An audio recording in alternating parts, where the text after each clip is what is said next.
right, we are now live. Welcome to the show, everyone. The DSA has lost some races. They've won quite a few primaries too, though, a worrying number, frankly. It should be 0. But a big portion of today's show is going to be looking at 3 major areas where the DSA has what they say are clear solutions to our problems, those being the cost of healthcare, the power that some companies have to rule our lives, and the failure of public infrastructure. And we are going to flesh out some counter proposals to their ideas, which are bad. And also, inflation is falling. Yay. But is it too soon to get the party poppers out? We will see. And for Unhinged, I really mean it. The DSA absolutely hates America foundationally, not just her economic system. All of this and more on episode 548 of the In the Tank podcast.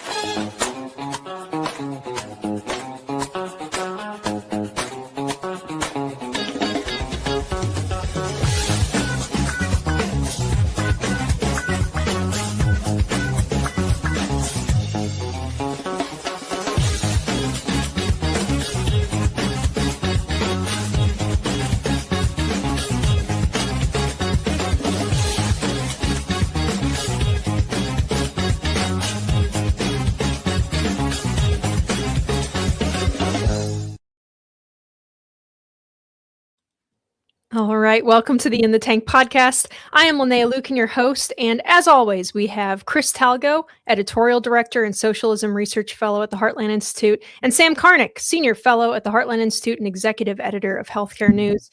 Sadly, Jim Lakely is on PTO this week, and so you will not get a Jim rant, and he cannot join us. But we are joined by special guest, our great intern Silas Centurion Pearson, who is quite worthy to join us on camera today and also quite welcome as well. So what's up, Silas? I am so excited to be here. Very excited to get into these topics.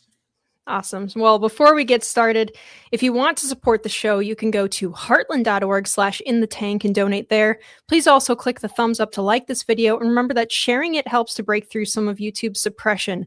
Even just leaving a comment helps us out too. If you're an audio listener, you can help us out by leaving a nice review. All right. I'm going to jump right into Unhinged here, unless anybody has pressing matters that they want to bring up before the show starts. Anybody? Bueller? No? All right, great. Unhinged. So the DSA hates America. This is why we cannot let them win, not just because their policies suck, but because someone who despises the foundations of our country should not be allowed to be in office. And so we have this video from one of the leadership of the DSA. This is the educational co-chair, and you got to hear what this guy has to say. Must have a revolution. We cannot just lay hold to the United States as it exists and try to reform it into something better. That's like trying to turn a turd of shit into a bar of gold. It simply cannot happen. Anti-communism, anti-socialism, fascism is baked into the bones of this country. So it needs a hard surgery. We have to get rid of all this shit, and we have to unmake what currently exists and build the world anew. There's really no reason for police unions to exist, okay? That's like a pig union, like a union of animals that just, you know what? You should stop calling cops pigs. Pigs are smarter than cops. They're actually extremely intelligent animals. I feel guilty when I eat them. Replace the president and Supreme Court. Abolish the Senate, which is inherently undemocratic. And it was literally founded to fucking give more and more power to fucking slave owners. So yeah, every time you talk to somebody about politics or talk to somebody about DSA, you are advocating for this. All right. Anyway, so that was nice. I want everybody to listen to this and then go and watch the video of AOC going on the news and saying that Woke One was crazy, but she still supports these DSA candidates. Keep that in mind when someone tells you, oh, well, the left is backing down on wokeness and stuff. Obviously not. If they are still supporting these candidates with these views, they're not saying that Woke One was actually crazy. What they're saying is that it was crazy that the American people reacted poorly to their very outward oops, there goes my phone, to their very outward social justice stuff. So guys, I mean, Gosh, I think they've won something like 38 primaries so far, the DSA candidates.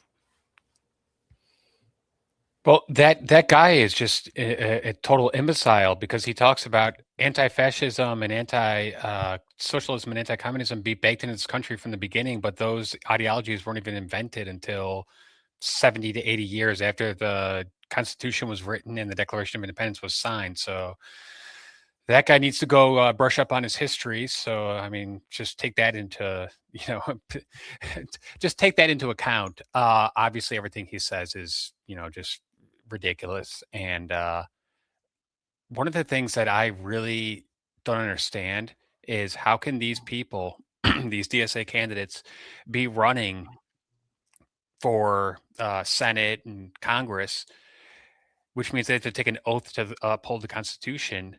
However, they, within their rhetoric, want to undo the Constitution. So it just seems like they've got a major dilemma that they need to overcome here. Go start your own country. How about that? Well, that's what they mean to do on our soil. And their loyalty to the Constitution is to a living Constitution, which they will alter as they see fit. So, well, it all makes sense. As G.K. Chesterton said, the madman is not the person who has lost his reason. It's the person who's lost everything but his reason. And so what happens here is that they have a vision of utopia that it simply erases everything else. There's nothing more important than moving everything toward the utopia.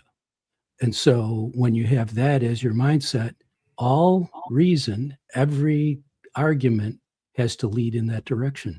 And it does. The difference between the man in our video and Ms. Hong in Milwaukee and other Democrats is just a matter of, I would say, honesty.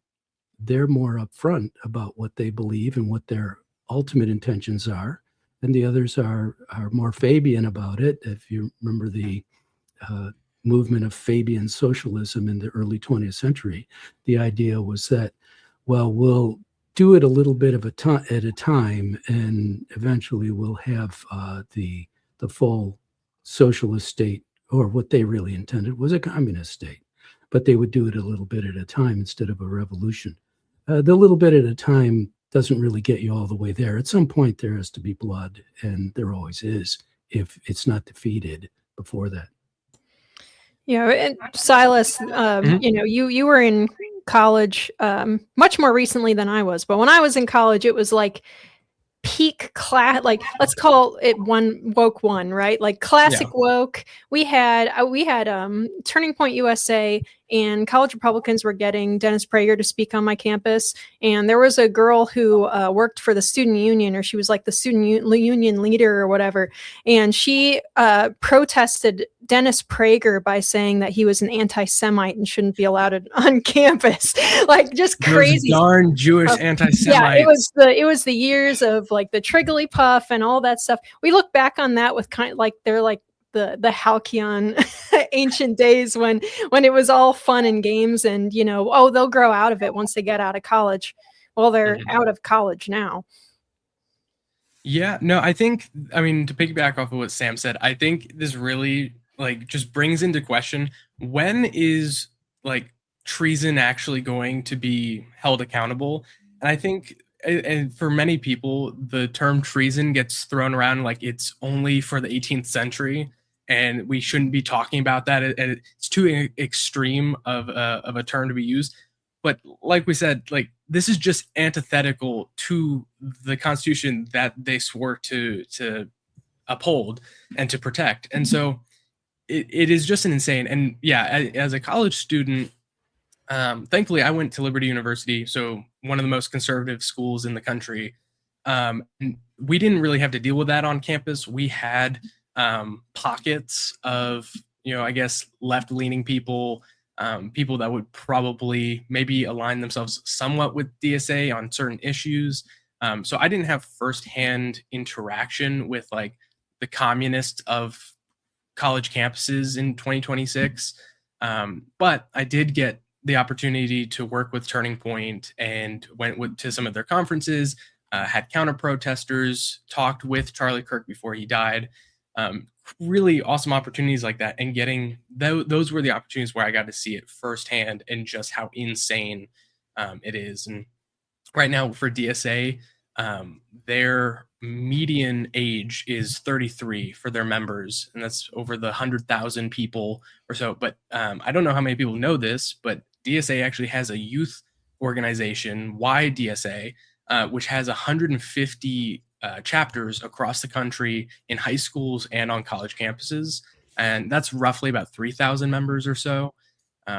So that is at least kind of my jumble of opinion on just how insane it is and how it's spreading like wildfire. And we'll talk about it later, but my biggest belief is that it starts, good and bad, both starts and ends in the education system. And so seeing young people being infested with this ideology so young is just insane. As a former history teacher, I can definitely attest to that. Absolutely. I was going to say Chris is definitely the one to talk about that. Well, I wanted to point this out, especially because the DSA in particular, and especially some of their inner caucuses that are like explicit Leninist, Maoist caucuses that they have are we keep saying this is crazy, this is crazy. Well, we kind of were asleep at the wheel for a long time about this stuff. And one of the things that I'm going to point out in our section on, why socialism fails and what our counter proposals are to their proposals is that for the longest time, I think the right and like libertarians have done a really poor job of selling why socialism is bad. And so it's going to take a reformatting or a reframing of those, the good ideas that are actually, promotion of economic prosperity and being able to, help people to survive on their own 2 feet instead of having the government have to come in and take over everything. Those things are correct and good, but they can sometimes sound a bit pale when young adults have been told for the last several decades by the majority of the media that we do live under, like a capitalist society or whatever. And then they're looking around, they're saying, well, this isn't going very well for me. So therefore capitalism must be the problem. And so we have to go to socialism instead. They're wrong, but it was kind of our job to articulate that. And I think the like Fox News crowd and stuff, not to be too mean to Fox News, because they were at the forefront of pushing back on a lot of leftist craziness for a long time. But we kind of didn't do a very good job of pushing back at a broader scale in a way that appealed to the young people who are, obviously, like Silas pointed out, if the median age is 33, that's a bunch of millennials then. That's my generation and some Gen Zers that are the DSA. And so yeah, it's quite difficult. But this is, I think, a very important point to make, and we're going to talk about their agenda, their program later. Hating America and having a socialist agenda are two different things. Yeah. And that's very important because we know for a fact that socialism has failed in every single iteration it has been tried. So you've got to just be, extremely gullible or naive to think that socialism can work here in America. But on top of that, I have read every single word of their program, and there's a lot of hatred, not just hatred towards America, hatred towards Israel, hatred towards success, hatred towards wealth creation. It's a lot of hatred. It's a grievance ideology. It's all bent on oppressor, oppressed, victim, victimizer. That is not what America's about. America's the land of opportunity. America's the place where you can go, and if left to your own devices, you can make whatever you want to make of your life. They reject that in full. That's a very important point to keep in mind. Aside, this is totally separate from the fact that their policies have failed in utterly every single place that they have been tried. That's such a great point, Chris, because it's one thing to be just wrong about what your economic fixes would be, or like your system would be. It's another thing completely to be this guy saying like this country is fascist to its core. Not that he even knows what fascism means, but this country is fascist. It's evil. It cannot be reformed. It needs to be torn to shreds, and we need to build something completely different on top.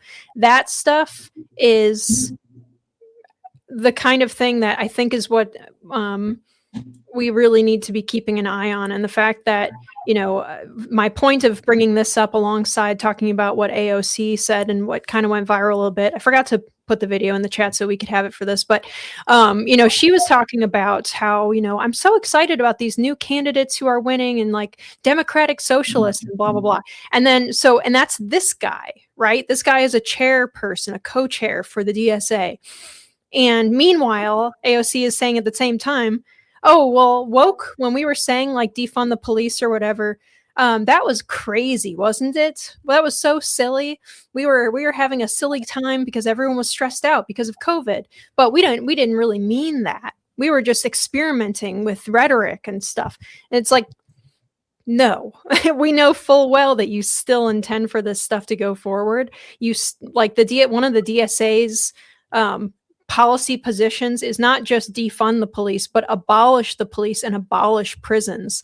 So she is supporting candidates who are even more extreme than the stuff that Woke One was talking about. It seems to me that her big beef with Woke One was how upfront and frank they were, and that now she's saying you guys are making that mistake again by putting this in our Workers Deserve More platform so that we can be ridiculed and mocked for it. I think that AOC actually does have her eyes on 2028 presidential ambitions, and I think that she's saying, "Yo, we got to keep this on the down low." Don't say defund the police. Don't say abolish the police. Say we want to change how communities are, safety protocols or something like that. I think it's all about semantics. I think it's all about, yeah, exactly. And I think that the common denominator here is that AOC, who was born in the United States, she should be so grateful for that, just divine luck that, was bestowed upon her. Instead wants to take America and, burn it down and make us, I guess, like the Soviet Union was in the late 80s. Like, I mean, okay, that doesn't sound like a great idea to me, but that's apparently what she wants to do. Yeah, we can all be happy comrades. Yeah, there are some real monsters in the DSA. I've seen some people who are DSA supporters, at least. I'm not sure if they were actually involved in the caucuses, but who said things like defending the slaughter of the Romanov children, because they said even if they grew up, like the fact that they had those parents and those opportunities in young life, they learned enough by the time that they were young, children, that they'd be able to carry those successful habits into life later. And that's not fair. So it's good that they were killed. Like that kind of perspective, like straight up, we call them tankies or worse, straight up people who are apologists for the mass murders and the evil of previous communist regimes and current communist regimes. Like Hassan Piker outright, he doubles down when people try to get him to denounce the CCP. No, he thinks the Chinese Communist Party is a great thing. So I can't believe we have to talk about Hassan Piker in like legitimate sometimes I wonder if he really thinks that, or if he just says that because he knows it's going to get a lot of clicks. I'll just throw that out there.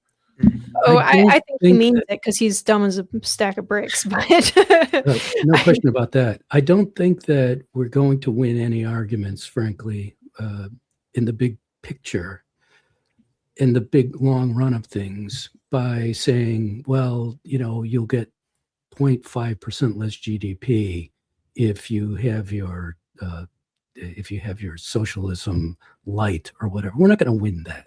And AOC is actually doing the smart thing. Regardless of her motives, what she's doing is turning the discussion back to where the left feels very comfortable, which is the moral presentation, the moral claims.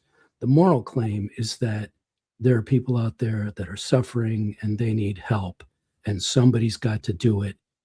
And then their factual claim is that the private sector, private charity cannot do it. The government will do it. Now, we know that, in fact, the very opposite is true. But we don't win by saying, well, that's not going to work. No, what we win by doing is saying, yes, we understand. And here is how we are fixing it. And in fact, we're already fixing it. We'll be talking a little bit about some of that during the rest of the show. Yeah. But it's in the process of getting fixed. We need to relax a little bit and not worry so much about today and be good reformers, conservative style reformers, traditionalist reformers, and worry about the long term and the big picture, and not worry about it. Keep our eyes on the long term and the big picture, because the winning is on our side. All we have to do is embrace it, and we'll be talking about that. I think, Sam, I at least from most of Gen Z's perspective, or at least the people that I talk to, that perspective, while yes, we can certainly stand on going, we have the truth and thus we will always be right. But the issue is that we're seeing a mass exodus away from conservatism by young people, or maybe not conservatism, but at least away from the Republican Party and away from a lot of the conservative side of things, because young people are getting so annoyed with, the GOP currently has the presidency, the Congress, as well as a lean on the Supreme Court, yet things are not actually being done. And so young people that I talk to, that I'm friends with, are getting so frustrated because they're saying, we have the power here, but nobody's willing to do anything about it. And so we can say, okay, let's not rush things. Let's not get too crazy. Let's look for tomorrow. But the issue is that the left and DSA, these crazy people, are taking control today, and they're cutting us down at the knees, where I don't think we're going to have the opportunity in 5, 10, 15 years from now. I have a great concern from, when I'm in my 30s to 40s, what is the United States going to look like if these people are not stopped now?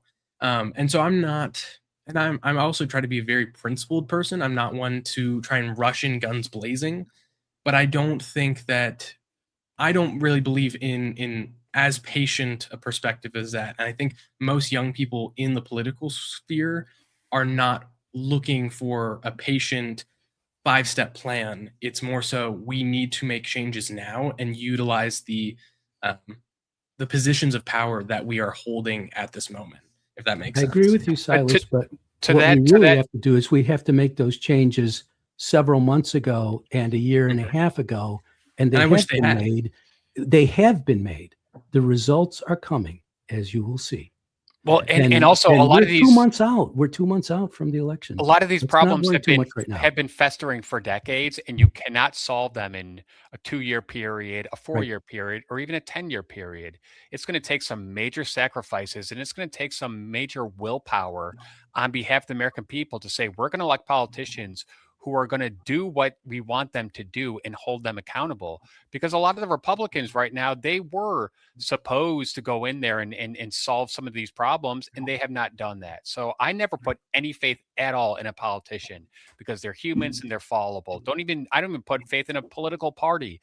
I put faith in principles that have been proven to work. And generally speaking, libertarian economics is the fairest, most sure way that everyone in this country is going to have the opportunity to succeed and thrive. Well, let's take a look at some of the early signs that we might potentially be getting a little bit better in our economic position, at least. So from Breitbart here, inflation fell further in July as prescription drugs, gasoline, and grocery prices decline. The consumer price index rose 0.1% compared with June, the Department of Labor said Wednesday. Compared with a year ago, the consumer price index is up 3.4%. That matched the consensus forecast. In June, prices fell 0.4%, while the CPI was up 3.5% from a year ago. Core prices, a measure that excludes volatile food and energy costs, rose 0.2% compared with the previous month And for the year, core prices are up 2.5%, a decline in year-over-year inflation from the previous month's 2.6%. So goods prices fell 0.2%, second consecutive monthly decline. Excluding food and beverages, goods prices dropped 0.4%. Services rose 0.2%, following a flat June, and grocery prices declined in July. So we can go on and on. The index for shelter and stuff rose a bit. It's kind of all over the place, but all right. Sam, all of these numbers like feel really small.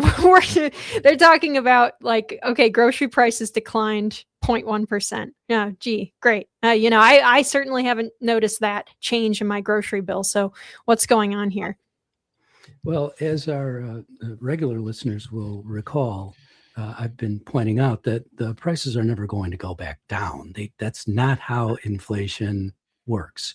You can get a long-term deflation, but that is simply built by having more productive production of goods and services, more efficient production of goods and services. So, but let's get to the news on it. 0.1% in a month. That's 1.2% inflation. How we got here was 9+% inflation during the Biden administration. So that all those prices went up, and they continued to go up even during the early months of the Trump administration. Then they started to dial back a bit. They started to go up again with the Iran situation and the higher fuel prices. So I suppose pretty much everybody knows all that. But the point is, what do the fundamentals say? And the fundamentals show that the government spending, which is the cause of inflation is excessive federal government spending, and in particular, deficit spending. So given that, the government spending increases have slowed. It's still going up, and that's a terrible thing. As you know, I've said many times we should go back to the 2019 pre-pandemic government spending numbers, and it would solve all our problems. There would be a lot of protest about that because many people would lose privileges. But, well, that's just too bad if you want to save the country. Maybe some people don't want that. However, the point is that we have whipped inflation. It's going down. It's going to continue going down, provided we don't increase government spending radically within the next 2 months.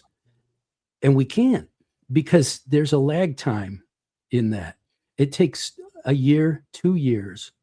It takes at least 18 months for anything the Federal Reserve does, and at least 2 years for what the federal government does.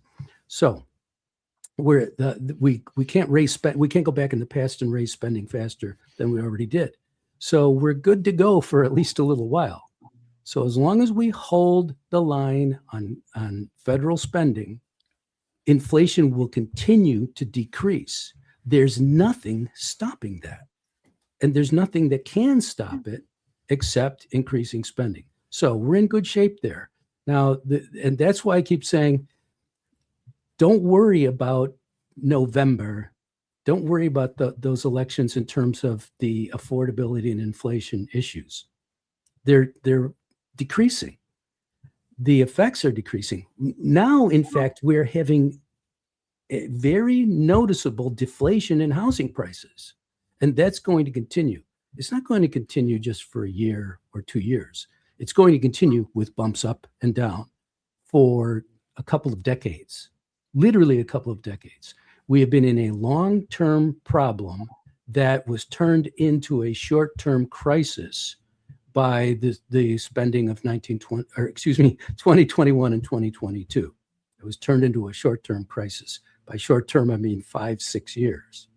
But we had a long-term problem, which was caused by an incredible increase in population in this country over literally decades, 3 to 5 decades, however you want to measure it, and suppression of the growth of the housing stock. Now, look, the baby boom generation is about to leave the stage, as it were. Those houses are going to be added to the housing market as smaller cohorts of people are there to occupy them. That's going to push prices down long term. So Silas is right. You can't just solve short-term political problems with promises of long-term gain. But you can solve short-term political problems with success in short-term economic gains, which is what's happening now. You're not all seeing it just yet, but it is happening. And as you know, I've been writing about this and stating this for quite some time, that it's all going to play out and things are getting cleaned up. The nice thing here is that what the Trump administration has done, even without Congress, in fact, they did get Congress. They did get one big thing from Congress, the one big beautiful bill. It kept the it staved off a huge tax increase. Okay, so that was a big thing. But other things that the Trump administration has done to deregulate the economy have stimulated growth. Kevin Warsh being the new chairman of the Federal Reserve, that's going to stimulate growth because he is holding the line on the money supply. These are all great things. Things are going to continue to get better and better. Let's just hope 2028 isn't anything like 2020, where there's a sort of a little surprise that blows everything up. At 3 a.m. So that's my counterintuitive and contrarian point of view on this thing. But I've been consistent about it, and when the results start to come, we have to acknowledge that yes, this is happening. 1.2% annual inflation right now. Man, that's pretty good, isn't it? Certainly is good comparatively. Chris, did you have anything to add on this? Yeah. So at this point in Joe Biden's presidency, the rate of inflation was 8.5%. So like Sam said, I mean, we definitely are on a better trajectory. However, I still am extremely worried about long-term spending. The national debt's about to eclipse $40 trillion. We've got $2 trillion federal budget deficits for the next decade. There seems to be zero appetite in Congress to cut spending. Unfortunately, DOGE, I think, did not really do all it could have done. I'm not blaming Elon. I'm not blaming Trump. I'm blaming Congress, because a lot of this stuff, to really get these spending cuts in place, you need Congress. You need laws. And there just seems to be almost zero appetite among Congress to actually rein in spending. So, if the definition of inflation is too many dollars chasing too few goods and services, like Sam said, you can actually increase productivity, which I think AI will do, which will increase total goods and services in the economy. And maybe that will have a deflationary effect. But I still think that we need to get our fiscal house in order. I think the United States federal government really needs to actually balance its budget. Hasn't done it in 27 years now. And unless that happens, I think that we're setting ourselves up for a very, very bad debt bomb at some point. And people have been talking about this debt bomb since Paul Ryan, 2008, 9, 10, 11, 12. Well, eventually the debt bomb will explode, and we just keep putting it off. We just keep borrowing. We just keep printing money, and that cannot last forever, and it's going to get ugly. So I hope the faster we start to take common sense measures now, the better it will be. But the more we just keep kicking that can down the road, which is what a lot of, I think, Americans want to do, because they don't want to maybe face the financial cuts that might make their lives a little bit tougher, then we're going to have to, deal with this, in the future, and it's going to just be worse and worse and worse. And then just, adding to it, when the DSA says they want to get Medicare for all the Green New Deal and all these spending, priorities, we can't afford them. So I don't understand how in the world they can say, let's actually quadruple the federal budget. So, I mean, of course they say, well, let's just go, tax millionaires and billionaires. But if you literally confiscated every penny of everything they have, you wouldn't even pay for any of this stuff. So good luck with that. Money printing. You serious? Modern monetary theory. Deficits don't matter. All right. We will definitely. Good enough? What was that? Is that enough? I mean, I can go. No, no, you have to save it actually, because we do talk about this a little bit more here. I wanted to say too, though, a lot of Americans, it turns out, live on very slim margins. Most Americans live paycheck to paycheck, which is not good. So these little changes, in overall prices and inflation can impact your budget pretty severely, and it makes it hard to save when inflation is eating that budget. So one of the early things you learn if you watch like financial advice YouTube and stuff is to pay yourself first when you get a paycheck. That doesn't mean buy what you like first and blow your money on eating out and stuff, sadly. Sorry, Andy, no Uber Eats for you when you get paid on Friday.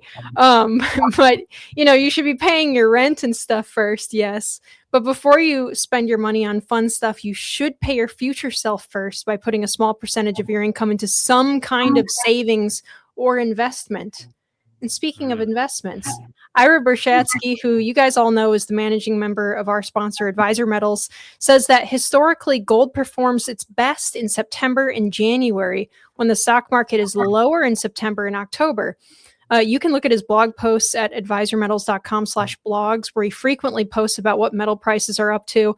So he likes to inform his customers and also anybody who just happens across his website. So now is a good time to invest, is what I'm saying. And at In the Tank, we trust Advisor Metals specifically because we know that Ira Bershadsky is the best of the best. He's the only person in the physical precious metals industry who has the Commodities Futures Trading Commission federal registration. The only one. But what does all that mean for you? Well, it means that it means that everything that Ira or a member of his team says to you has to be 100% factual. So there's no sketchy little sales pitch or bait and switch or anything. Ira is held to the highest ethical standards, and there's full transparency, which is way too lacking in other places nowadays. If you want to diversify your investment portfolio and your savings, if you're planning for retirement and are concerned about economic uncertainty, if you want a tangible asset that is easy to buy and sell, you can secure your assets with a wide range of physical precious metals by getting in touch with our friend Ira at Advisor Metals. He will make it very easy for you. So please visit climaterealismshow.com/metals, and you can leave your information for Ira and get started with investing in precious metals and expand your current portfolio. Go to climaterealismshow.com/metals. And when you talk to Ira, make sure you let him know who sent you. That helps us while you're helping secure your financial future by diversifying with precious metals from Advisor Metals.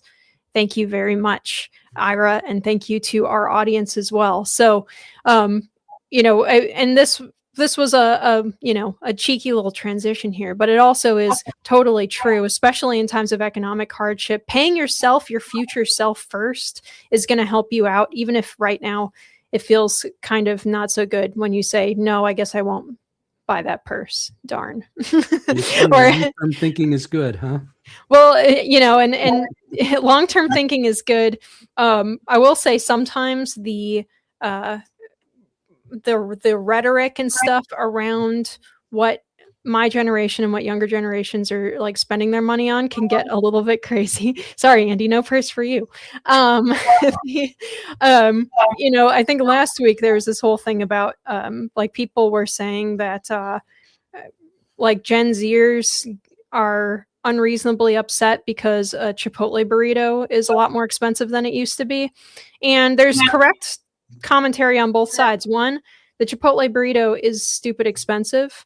And two, if it's outside of your budget, you shouldn't be buying the Chipotle burrito, and you can make it better at home anyway. But they're both valid commentaries.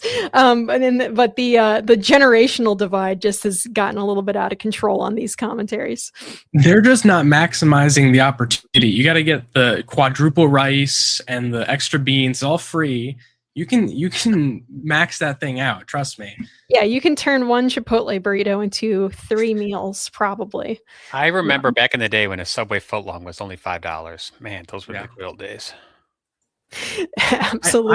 I might be Heartland's resident Gen Zer, but I do remember the jingle. I'm old enough to remember that. Yeah. Very good. Just we're all showing our age on this show. All right, so we're gonna get into our main topic here, which is just on the Democratic Socialist America, their proposals and why they suck. So there was a great post that was restacked, I think it's called, by you, Sam, on your Substack, Life, Liberty, Property. The post is "There is no such thing as socialism" by Larry Sand, which sounds very inflammatory and very crazy to our audience, to everybody who has dealt with socialists and socialism. But here's his argument about this. He argues that there's no such thing as socialism because there is only early stage communism.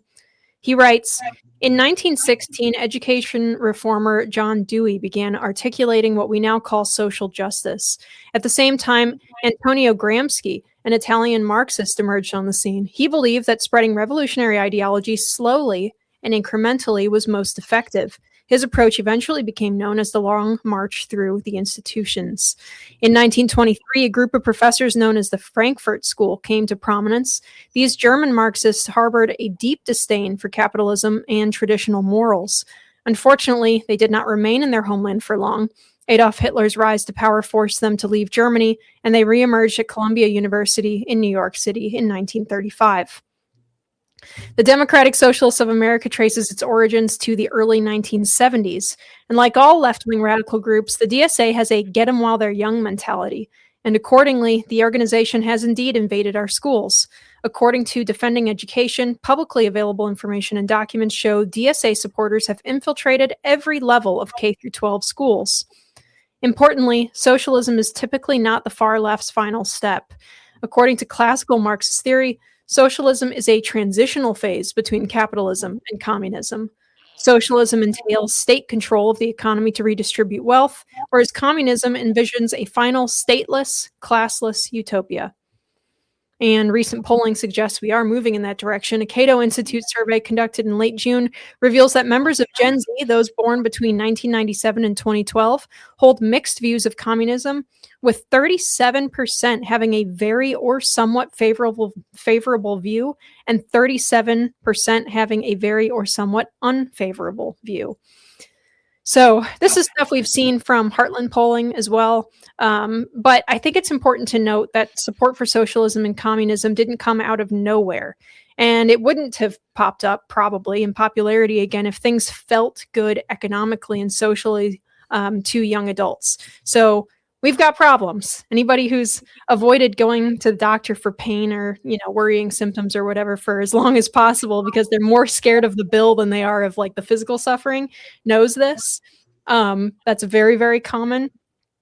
We on this panel know that government is actually responsible for the high price of medical care, but the solutions that the DSA proposes have the benefit of being really blunt and obvious. So, medical care is too expensive. The government should pay for it. Big companies like Google have extraordinary power over our lives. The DSA says nationalize it. Our public infrastructure is falling apart. Public transportation sucks. Bridges are literally crumbling. And the DSA says raise taxes on the rich. It's not like they can't afford it. But people like us on this panel and many of our viewers who grew up in an economic ecosystem where we were actually pretty well educated on economics and government interference, we often scoff at people when they don't get it. But as fun as it is to be patting ourselves on the back for being so smart, if the right and conservatives and libertarians really were smart, we wouldn't be losing this argument, right? We'd be using arguments that worked on people outside of our policy think tank bubble, right? So that's what I'm worried about. And this isn't about criticizing policy think tanks, obviously, but the whole conservative political ecosystem, right? This is what I'm worried about. You can have the best and the most correct policy in the world, but it doesn't mean anything. It may as well be clown policy if you don't win at politics. You can have the best product in the world, but it might as well go in the trash if no one will buy it, right? So those issues that I listed before, medical care for all, nationalization of industry, eat the rich, those are all really simple solutions that are easy to wrap your head around. No So offense, but it sounds like some fucking commie gobbledygook. And indeed it is.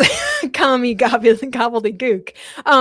But what are our counter proposals, and how do you sell these things to people? So Chris, starting with Medicare, we say medical care is really expensive. It sucks. It's not fun.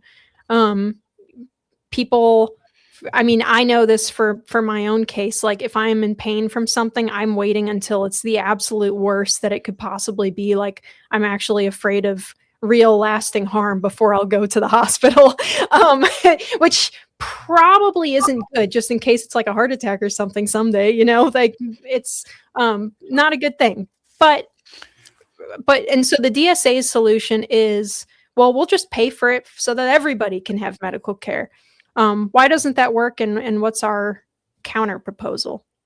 Okay, when I was a teacher and we talked about socialism and communism, I taught European history, American history, and government. I one of the most effective ways for me to make them understand it was to say, okay, from now forward, no matter how good you do on your homework, no matter how well you do on the test or the quiz, everyone just gets a C. And here's what would happen: the A+ students and the B+ students that's so unfair. Why should I, work any harder? But then the ones who didn't want to work hard, the the D students and the F students, they were like, yeah, that actually sounds pretty good. So I think that is a really good microcosm of socialism and the corrosive effects it has on an entire society. We are not all equal. We all don't have the same amount of work ethic, the same amount of ambition, the same amount of smarts, whatever, intelligence, whatever it is, the same amount of luck. And to say that we're going to create this society in which everyone has the same materialistic outcomes is a farce, because it's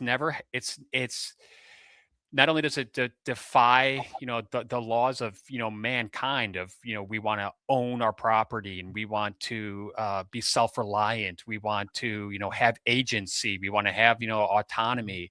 It takes all that and says, no, put all that aside. We're going to guarantee that you're going to get all this free stuff, which is not actually free, because you said the government pays for it. The government doesn't pay for anything. The government just compensates taxes from people and then redistributes to other people.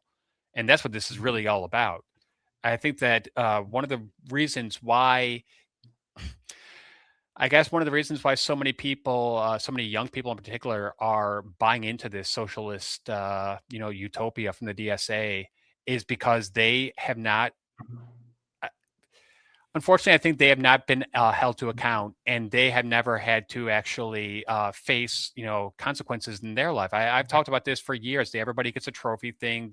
I think that has had a very corrosive effect on the work ethic, on the mentality of a lot of younger people, and that's why I think they are kind of falling for socialism. I think this is a multifaceted problem.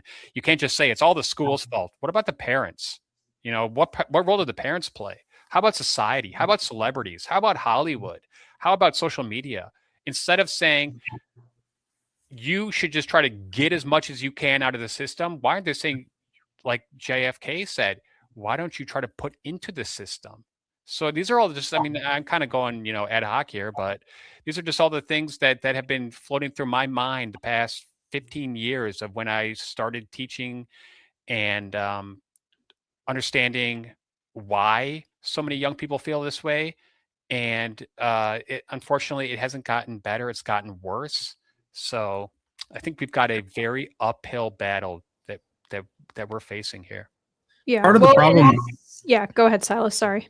I would say part of the problem is that, like you say, Chris, it's society has been teaching, especially younger people, my generation, been telling them since they can remember that we have to be more vigilant about emotion and how we feel and how how does everything around you make you feel, disregarding reality or what is actually going to happen to everybody else? And you said, I 100% agree. It is the parents. It's not just the school system. It's parents not being involved and not actually teaching their children values. As a young person, I'm going to sound like I'm trying to be an older person, but when we hand children off to the TV or to an iPad for parenting, that's an issue because they're no longer being taught values. I was homeschooled most of my life. I thank my mother on a very regular basis for making sacrifices and being willing to do that, because I think it put me in a much better position than those that are constantly just handed off to a screen. But part of it, and I experienced this when I was in high school, even somewhat in college, most young people are so heavily dependent on anecdotal evidence that they go, well, like you said, you said that a lot of young people have not had to face the consequences, have not had to go through these hardships. Well, that's where I think most of these young socialists come from, is they go, well, because I didn't have everything, or because I did go through a struggle and something that could be minuscule compared to others, or maybe it was a huge thing. But regardless, they go, well, I went through this, and thus we should implement socialism, and I should be given free stuff, and this should be how it is for everyone.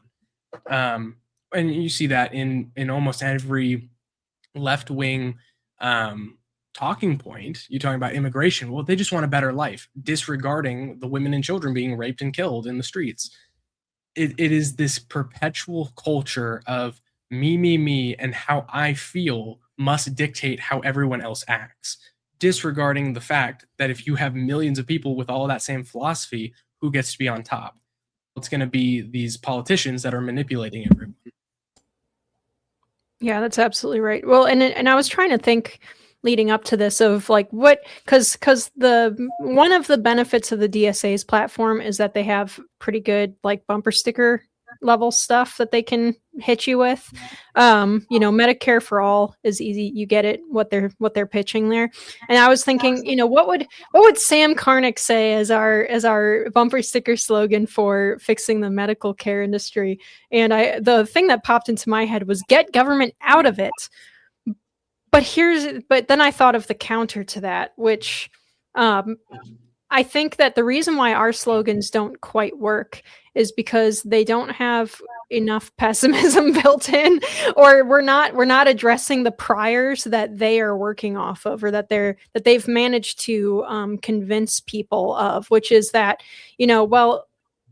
people feel that these companies, or like the hospitals and stuff, are evil and will take advantage of them. So the idea of get government out of it scares them, because then it's like, well, then, the prices can be whatever the hospital wants and it's going to suck. And Sam, how do we counter that? Yeah, that's you've hit the important question here. It's the difference between politics and policy. In order to get good policy, you have to win in political terms, and then you have to execute, that's the place where Republicans tend to fail. And they fail because they are conservative. You have to perceive yourself as a reformer. You have to perceive your country as having failed over the past 100 years, which is it has done in many, many ways. Our government has failed us repeatedly. And we need to recognize that and acknowledge it and say, no, we don't want to conserve that. It's the other side that wants to conserve that. Those people who tell you that the government will take care of you, they're lying. The government will exploit you just as it has always done. So there's arguments to be made, and you can make bumper stickers based on our premises just as well as, if not better, than you can based on the pro-government premises. Well, but I think there's a little bit more to this, which is that psychologically, the people building the delusion have an advantage. In the psych wars here, the info wars, whatever you want to call them, it's asymmetrical warfare. It's asymmetrical. The one side perceives it has to defend a current system. the other side has the advantage of saying, well, that stinks. Let's fix it by X. We need to acknowledge that the current system stinks. We need to acknowledge that. We need to press forward with that insight and say the way to better this nation is not to imitate the EU, and certainly not to imitate communist China, war-torn Cambodia, and the Soviet Union.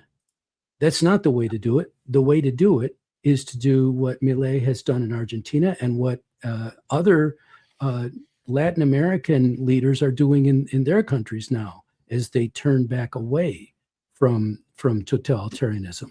So what we need to do is say, look, there are only two points of view here.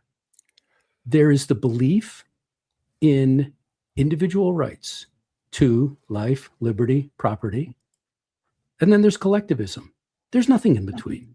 That's what the point that Larry Sand was making, is that once you go down that path, once you eliminate the respect for individual rights, you've only got collectivism. That's all you have. So the question is, how fast do we go, or do we collectivize healthcare first and then collectivize, groceries later, so on and so forth? Well, it's all rubbish. It's all horrible, and it's all destructive. So until we acknowledge, though, that our problems of today are caused by our movement toward collectivism over the past 125 years, we're not going to win anything. So what you have to do is you have to make that argument that it's government that's the problem. Government that's the problem. Government is the problem. That's how Ronald Reagan took a country that had gone incredibly far left after Watergate and was able to turn it around in election terms in just 4 years, in the span from 1976 to 1980 when he got elected, because he said repeatedly that government isn't the solution, government is the problem. Now, what the left does is they make the point all the time that selfish motives are a terrible thing. And we on the right say, no, selfish motives, Adam Smith, he told us what selfish motives do. They make things happen, and people in pursuing their selfish motives make things for other people and do things for other people and get paid for it. And that is how the system works. No, that is how the system is supposed to work. But that's not the way it works now. The system has been corrupted by cronyism. And cronyism is only possible when government has taken everything over. So we need to recognize that the real way forward is reform. We need to acknowledge that and embrace it. And this is the one thing about Donald Trump that people don't seem to understand, that he's not big government, small government. He's for winning. He's for reform. He's for big reform. And he may be wrong on many of the policies that he pursues, but his vision is reform. His vision is the destruction of the current system. And I've pointed that out before, that what Trump is really doing in his tariffs and so forth is destroying the current the global monetary system. Yes, that's good, because the current global monetary system is entirely corrupt, and it's been corrupt for many decades. It's been corrupt since probably a few days after the Bretton Woods agreement set it up in the late 1940s after World War II. So yeah, we can win this. Just go ahead and do it. Embrace reform. Acknowledge that this situation stinks. That's what I did. That's what I did in my housing affordability paper. I said, yeah, this situation stinks, but it's going to get better by its own nature, the way the situations always play out. But we can make it better in the meantime by not spending so much, not having the federal government spend so much more every doggone year. That will solve the problem. So let's talk about Medicare for All. I just wrote a piece on this, and this is a very important subject because the Medicare for All program is mainstream. It's pretty popular among Americans, but there needs to be, like a very solid conversation about this. Most Americans do not like their health care. Why? The reason why your healthcare is tied to your job is because during World War II, FDR said that we're going to put price controls in place. Companies wanted to hire good workers. What did they do? They said, we're going to start offering you this thing called healthcare benefits. That just became part of the system. You could completely sever that relationship and make your healthcare totally portable. It just so happens that we're still in that system 80 years later. What happened in the 1960s? We had Medicare and we had Medicaid. How is that gone? I just checked. The Medicare trust fund is on the brink of insolvency. The Medicare trust fund currently serves 70 million Americans, those are over age 65 and those with disabilities. However, the spending for that has increased well beyond GDP the last decade or so. So how can you expand Medicare for all, meaning you're going to provide Medicare for all for 330 million Americans when you can't even cover the 70 million Americans that are currently on the program? And just to show how preposterous this is, did you know that 87% of Medicare recipients, including both of my parents who are on Medicare, remember, they paid into the system for all those years. Guess what? 87% have supplemental insurance, Medicare Advantage, Medigap, Medicare Part D, or Medicare Part C. So this notion that Medicare for all equals universal health care and that all your services are going to be paid by the government is a complete and utter farce. If you really wanted to go down that route, you know what you would call it? Probably Medicaid for all. But even that wouldn't come close because not all doctors accept Medicaid. Medicaid does not actually pay doctors the full price of services rendered. So this whole healthcare system, guys, what I'm trying to say is that it has been so gummed up by government interventions from, FDR in World War II to the Great Society when, Medicare and Medicaid are going to really solve the problem too. I remember about a decade ago when Obamacare was supposed to bend the cost curve. What happened? The utter opposite. So the simple solution to this is could not be more apparent here.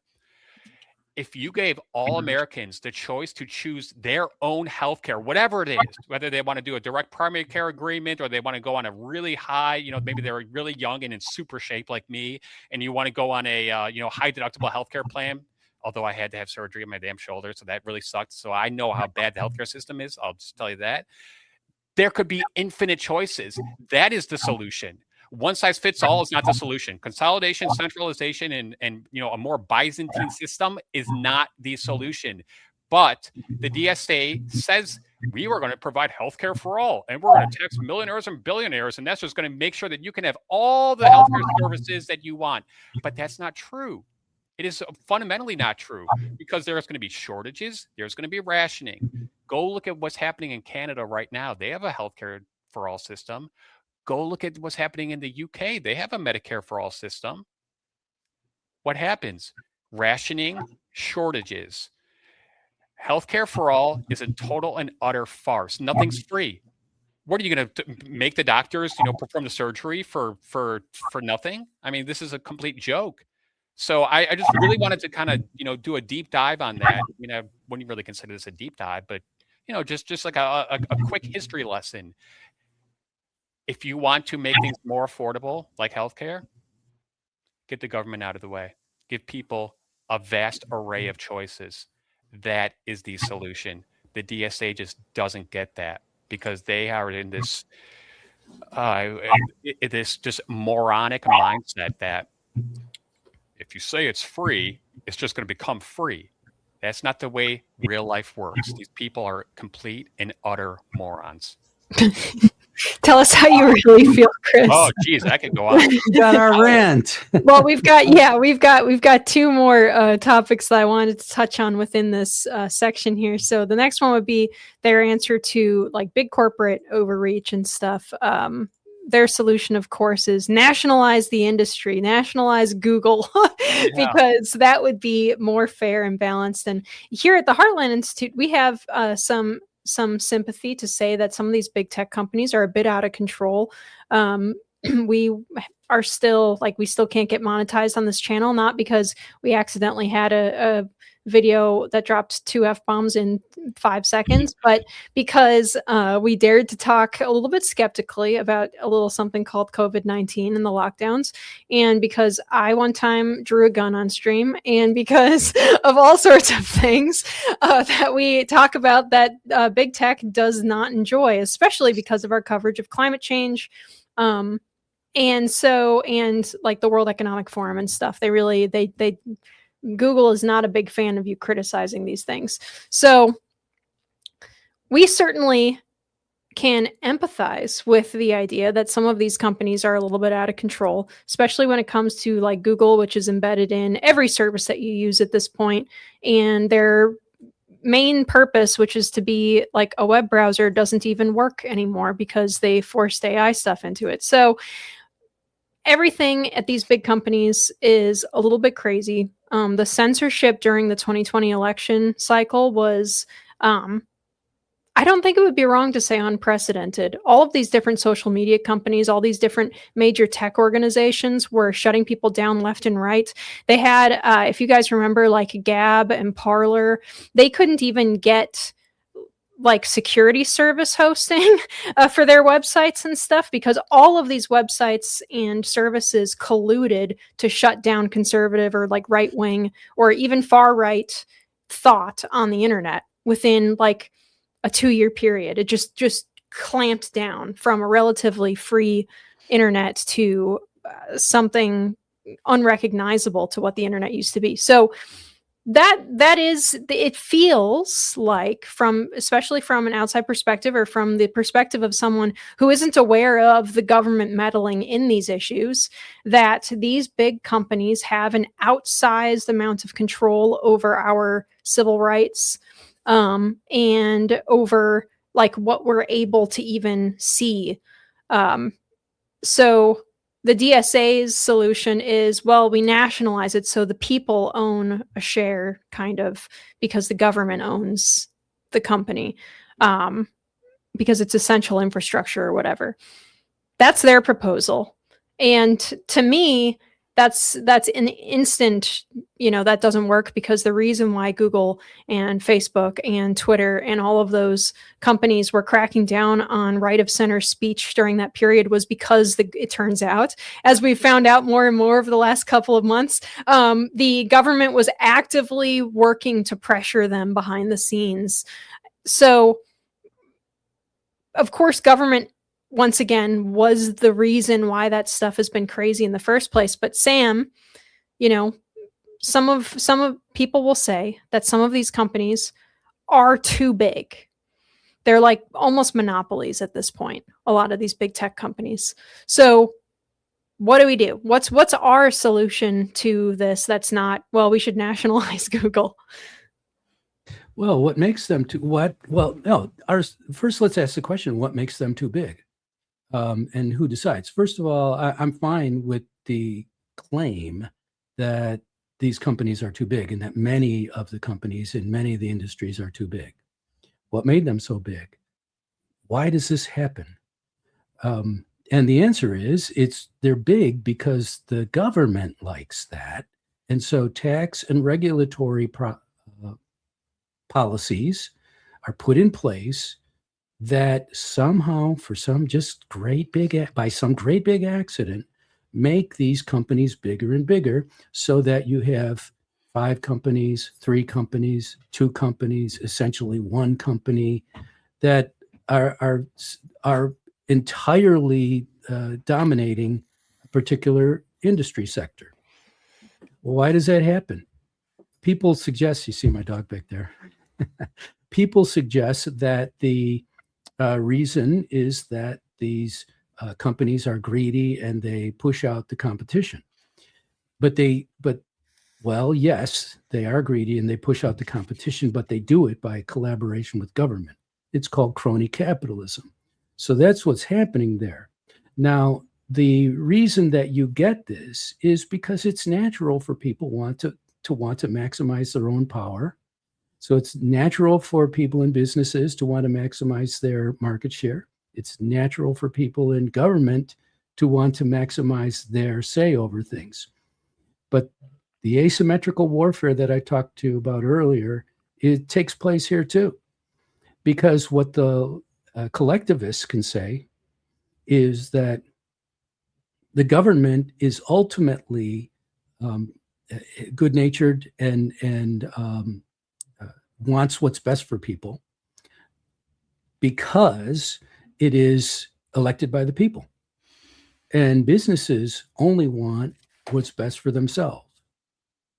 Both those statements are absolutely 100% false. But you don't win by going through an elaborate explanation of why they're false. Although the explanation is pretty simple. We have the whole, there's an economic explanation for this as to why government does this. And it's that there are incentives play out for people everywhere, regardless of whether they have government power behind them or not. And so people in government have incentives to increase their own power. So that's why that happens. The government is not in any way fundamentally benign or helpful. The government is, in fact, full of bad incentives. And in business, you cannot, without government assisting you, you cannot do evil successfully over time and take over an industry just by doing evil. You can't do it.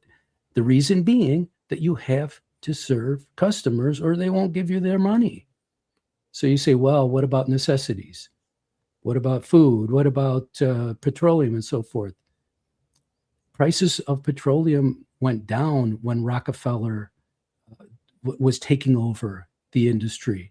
And the reason because that was the reason he was able to take over the industry is because he was able to cut prices. How dumb can you be not to recognize the directions of things?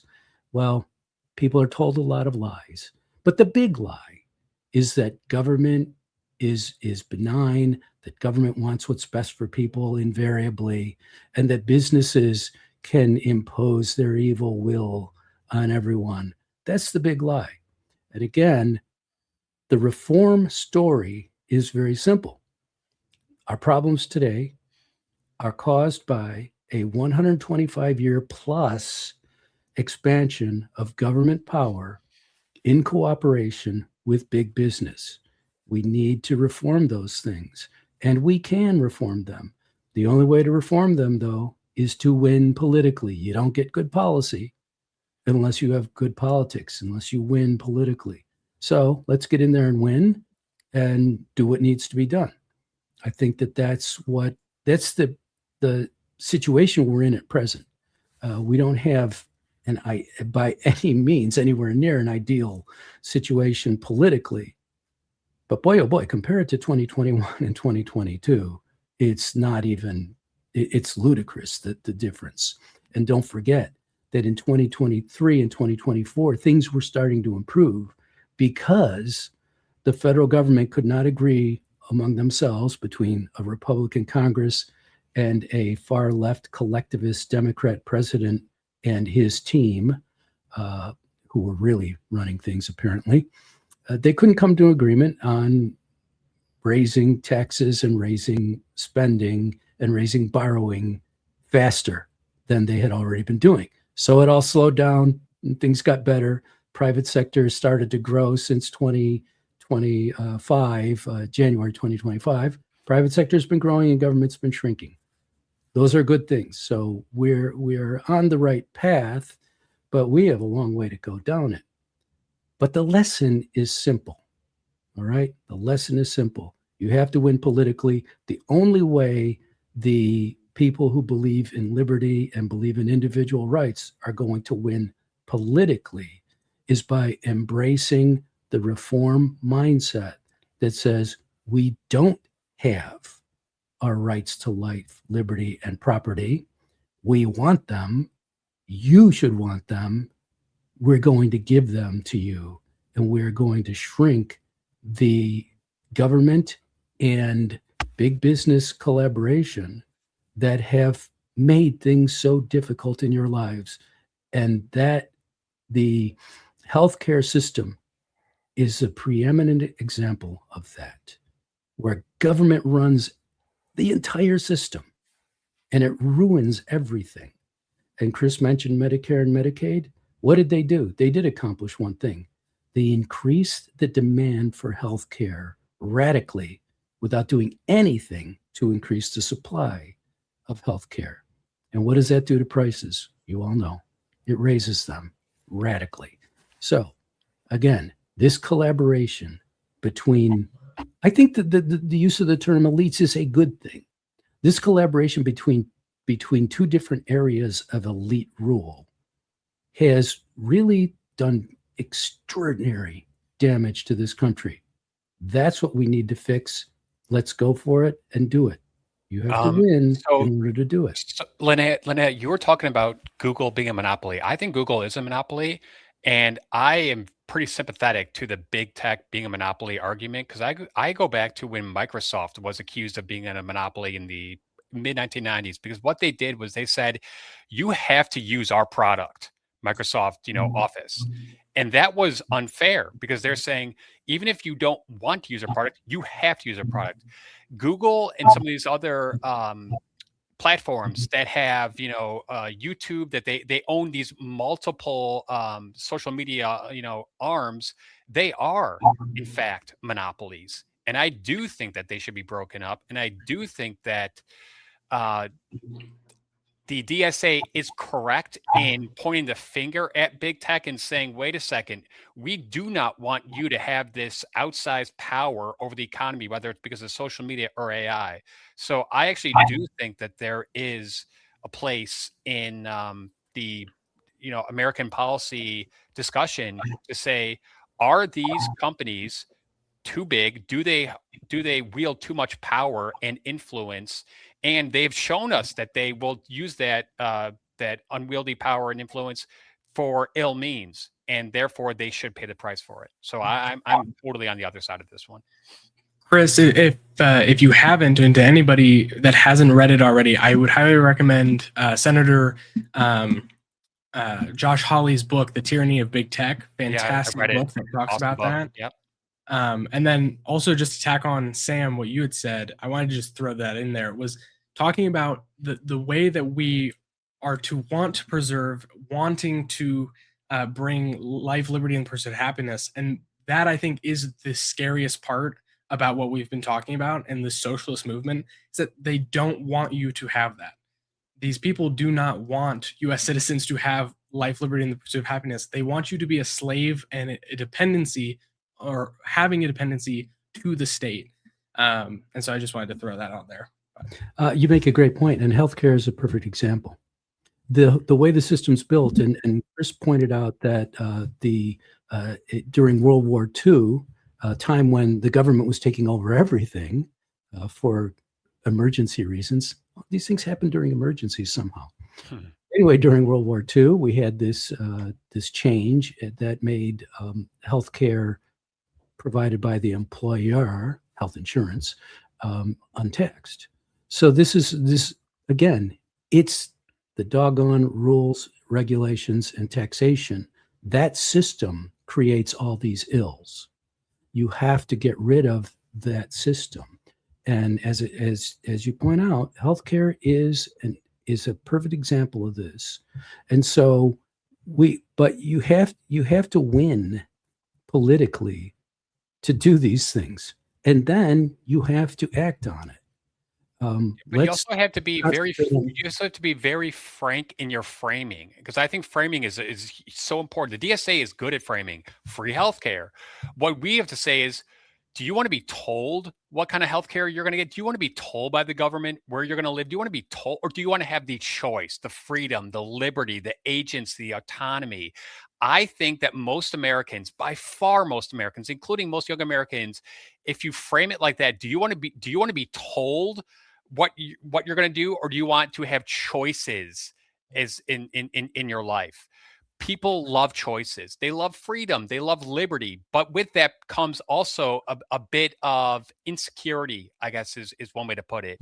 So what the DSA is saying, we'll provide total security. It'll be a cradle to the grave entitlement welfare state, and you're going to have nothing to ever worry about. However, there's a dark side to that. Go watch The Life of Julia from the Obama years, where Julia wakes up and she goes, and gets her, her free healthcare clinic, and then does this and goes on her free bus, and everything's free and everything's hunky dory. And Julia just like lives the best life ever. No, she doesn't. It's totally unfulfilling. It's totally unsatisfying. There's no challenges. Everything's just kind of given there. Go look at how lack of innovation, the lack of innovation that it entirely encompasses a society that takes on that attitude. There's no reason, there's no incentive, there's no desire to say, I'm going to go and really work hard and try this new thing and build this new invention or build this new product, because there's no point to it. That's what we need to tell these kids. That's what we need to, and that's why I tried to tell them, do you want to have choices or do you want to be told what to do? Most kids don't want to be told what to do. They want to have choices. Most people don't want to be told what to do.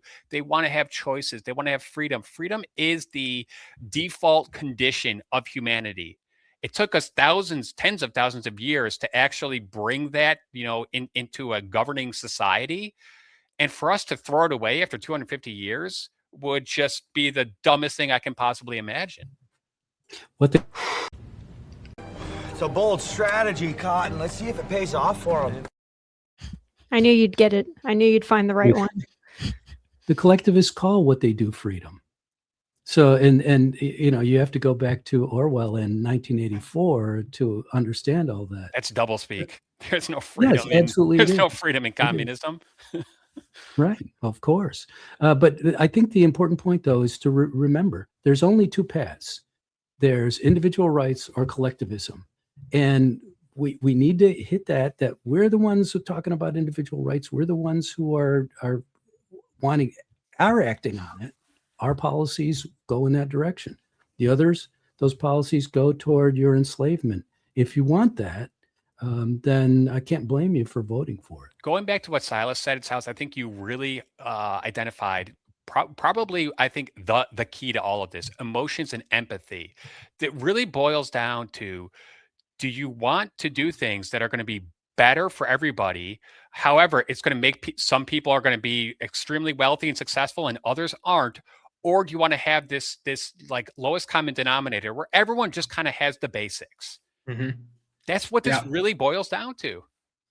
It all went downhill when the damn kids stopped keeping score in sports. God, tell me about it. All right. Soon as they made soccer matches unscored, that was the It was the end. The beginning of nobody's the end. out until you get a hit in baseball and just ruined America. As the Soviets used to say, it is no coincidence. So we were going to talk about public infrastructure as well, but we'll talk about that another time, actually, because I want to get into our USA at 250 concepts here in the last 7 minutes of our show or so. But I'm really glad that we got to talk over the Medicare issue and also the big tech issue, because those are things that are important and they're going to keep coming up. And one of these days we'll get Donald back in here to talk about AI because that's been heating up even more. You sure about that?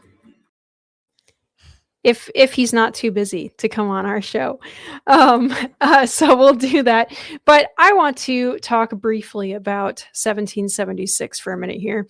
But the last 2 weeks of 1776, since we didn't have the show last week, was not, there's a lot going on, but it's much like the last few weeks where there's a lot going on involved in preparing for the pending attack on New York City by the British, and the dissemination of the Declaration, which was officially signed by the rest of the delegates the first week of August. So this week, though, the Declaration actually reached London, and and it was not largely received very well.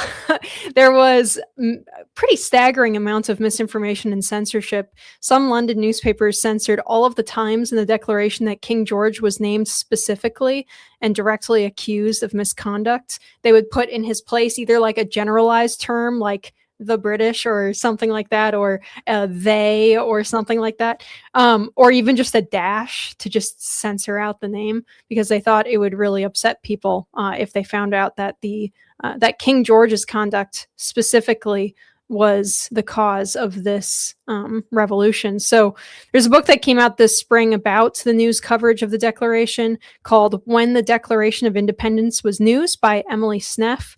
Reason.com covered it, and I'm going to read a little bit from their coverage.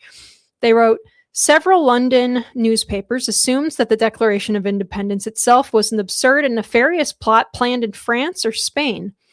So guys, this stuff, the conspiracy stuff is absolutely not new. The more you read in history, the more you realize that absolutely nothing changes ever, and that we are exactly the same people as lived 250 years ago. So the Gazetteer and the New Daily Advertiser reported that when the Congress resolved upon independence, there were present several foreigners of different nations, amongst whom were some persons of distinction from the courts of Versailles and Madrid. It also fantasized that as soon as the colonies declared themselves independent states, 2 foreign vessels, which were at Philadelphia, slipped their cables and sailed with intelligence to the above courts. The Morning Chronicle claims that the Continental Congress President John Hancock had been duped by the arch-rebel and crafty pettifogger Samuel Adams. Other London newspapers disputed the specified grievances in the Declaration. In a reply to the Declaration of the Representatives of the Disunited States in America in Congress Assembled, published in the Morning Post by someone under a pseudonym, argued, in Sneff's words, that the British colonists were a people who were made to be subdued. They had no sovereignty or authority, and they had turned against a king whose character was great and merciful, and not tyrannical. So, yeah, crafty pettifogger is a great term. So after hearing a little bit about this particular essay, I thought, well, surely this is online somewhere because everything is online now. And it is. And I read it.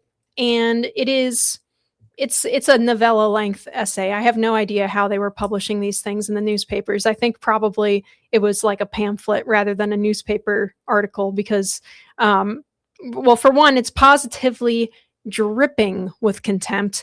And it addresses one by one every major claim of the Declaration. And it is a fascinating read. It reads a lot like what you'll find if you hit the expand button on X or something, and someone has gone on Facebook or on X or on social media somewhere and like responded to someone's argument sentence by sentence. It's amazing. So I want to read a little bit about it because it's quite funny, actually. So to Article 4 of the Declaration, which complained that the king called together legislative bodies at places unusual, uncomfortable, and distant from the depository of their public records for the sole purpose of fatiguing them into compliance with his measures. This is what the pseudonymous author of the novella-length essay seethes. This is what he writes in reaction to Article 4. There is something so truly ridiculous in this article that it is hardly possible to answer it with any becoming gravity. At first blush, it looks as if it was inserted by an enemy, as if intended to throw an air of ridicule on the Declaration in general, among reasons to justify a national revolt, and to find it gravely alleged that the members of an assembly happened once upon a time to be straitened in their apartments and compelled to sit on strange seats and to sleep in strange beds is, I believe, unexampled in the history of mankind. Sickly and feeble must be the constitution of the patriotism which these hardships, dreadful as they are, could fatigue into a compliance with unpatriotic measures. All right, so as you can see, there's not a whole lot of empathy overseas there.